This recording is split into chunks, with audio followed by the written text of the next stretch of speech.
Hi everyone, this is Dr. Hisham Said. In this video, we'll learn about moment about a line or about an axis. I'll explain the concept here using this quick, simple example of force F that has a magnitude of 30 pounds and it's going downwards. So if I put it in a vector notation, it's equal to negative 30 j as a vector. And it's applied at point A. Somewhere in the xz plane. I have the xyz coordinates shown, and I can use the right-hand rule to figure out to confirm that this is the correct orientation of the coordinates. A is as shown the coordinates for it, 5 feet and 7 feet in this xz plane. The projection of A on the x-axis is point B. And here we want to calculate the moment of this force around the x-axis, or it's the same if I say it's around line OB. All right. So I can calculate the moment of a force around the line, any line in the space, but in our case here, line OB lies on axis x. So now I'm kind of calculating the moment around the x-axis also. So I will show here how to calculate the moment around the line or axis using two methods that we have seen representing forces and also in calculating moments. So the first method here is the scalar method, and the second one we'll cover is the vector method or the vector notation. And the scalar method, you can only apply it easily if you transform this 3D system into a 2D system. So scalar is very effective if you have a system of forces that very orthogonal. All the forces are either in the x or y or z directions, and there are no complicated distances like the case we have here. So here, to transform this 3D into a 2D system that matches with the moment I want to calculate, I have to look through the line or the axis I want to calculate the moment around. So if I want to calculate the moment around the x-axis or line OB, I look through line OB or the x-axis, and I see now the projection of the system, physical system, and the force system, and this is what I'm drawing here. So I can see that x now is a point, and then y goes up, and the z coordinate goes to the left, and you can see now the xz plane is now the kind of the z-axis. I see it as a line now, and I see the F is acting in this location 5 feet away from the x-axis. Now the question is, what's the moment of this force F around the x-axis, or in this case, when in the 2D case now, the x-axis turns out to be a point. So it's a moment around the point, and we used to do moment around point in 2D for a couple of lessons now. It's been an easy problem to handle. So a moment around the point in a 2D plane kind of setting is equal to the force times the moment arm, and my moment arm here is equal to 5 feet. So if I calculate that, it will be 150 pound-feet, and I know now it's kind of going counterclockwise around the x-axis, so kind of I'm confirming that in the 3D setting. This is how the moment of 150 pound-feet goes around the x-axis or around the OB line. So that's the scalar method. The vector notation or the vector method, it's following this formula here. So a moment around the line is equal to lambda dot product of the outcome of the cross products of R and F.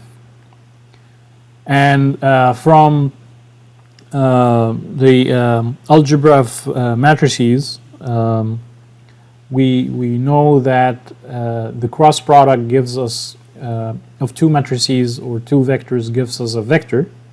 So the cross product of two vectors R and F gives us a vector, but the dot product of two vectors gives us a scalar value. And this is what's happening here, that you can see here that the moment m, I'm not drawing an arrow hat on top of it, it's a scalar value.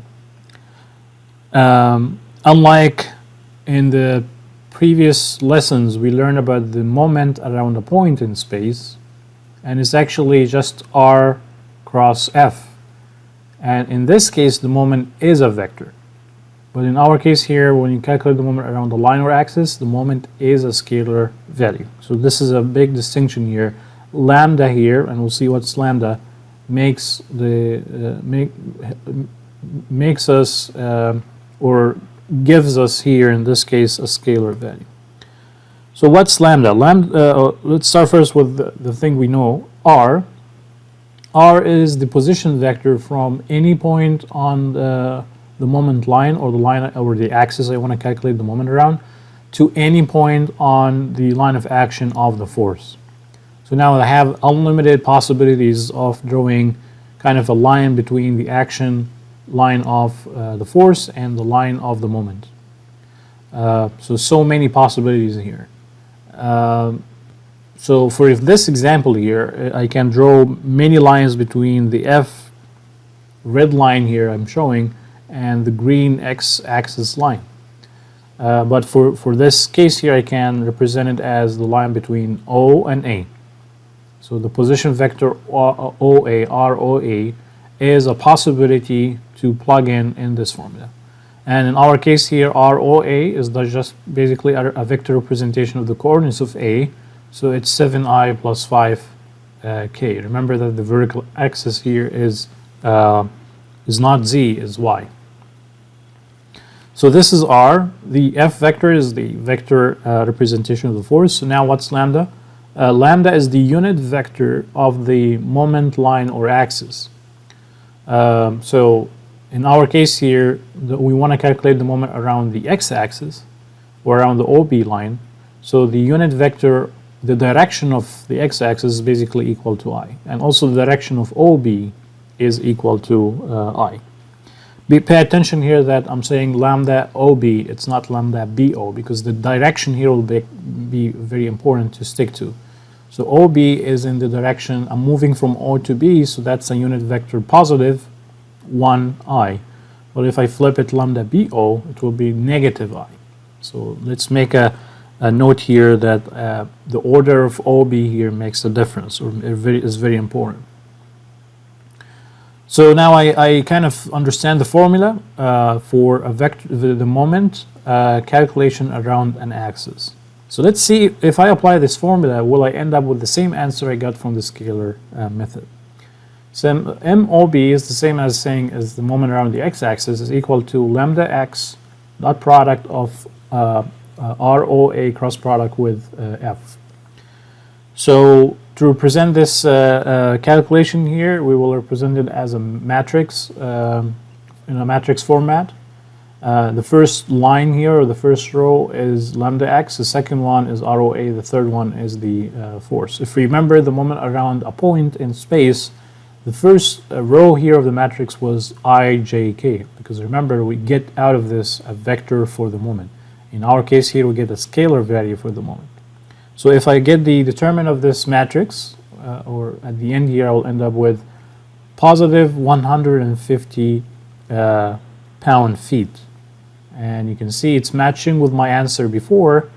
Now the positive here is very important, because the positive means that if I use the right-hand rule for the moment, when I point my thumb to the direction of the lambda, which in this case lambda OB is kind of going in the positive x direction, and if the moment is positive, then it follows my positive rule of the hand here, which complies that the moment caused by F is a counterclockwise around the x, which is the same observation we did when we applied the scalar method. So when you deal with the vector method, use the right-hand rule for the moments. The thumb goes into the direction of the axis, and then if it's positive, then it follows your palm or fingers here, the rotation around your thumb. If it's negative, then it's the other direction. So kind of I'm pretty happy. I applied two methods and I ended up with the same answer. The scalar method and the vector method should give you the same answer when you're calculating the moment around a line or an axis. Now remember when we said that R is from any point to any point? So this means there are other possibilities to bring or to use an R vector. Will this change the answer? I can tell you here that no, it will give you still the same answer. Let's prove it. So instead of using ROA, I will use R from B to A. And still I'm satisfying the description of R here. R is from any point on the moment line or the axis to any point on the force line of action. So RBA qualifies for that. I stick to lambda x because that's the direction of the moment axis, and F is the same. So if I have the matrix representation of that, and if I'm calculating the determinant here, I will also end up with 150 pounds. So regardless of what R you pick, as long as satisfies that description, that it is the position vector from any point on the moment line or axis to any point on the force line of action, any position vector like that will give you still the same answer for the moment you're looking for. So it's not magic, it's statics. So thanks for watching, and I will see you in other videos. Take care.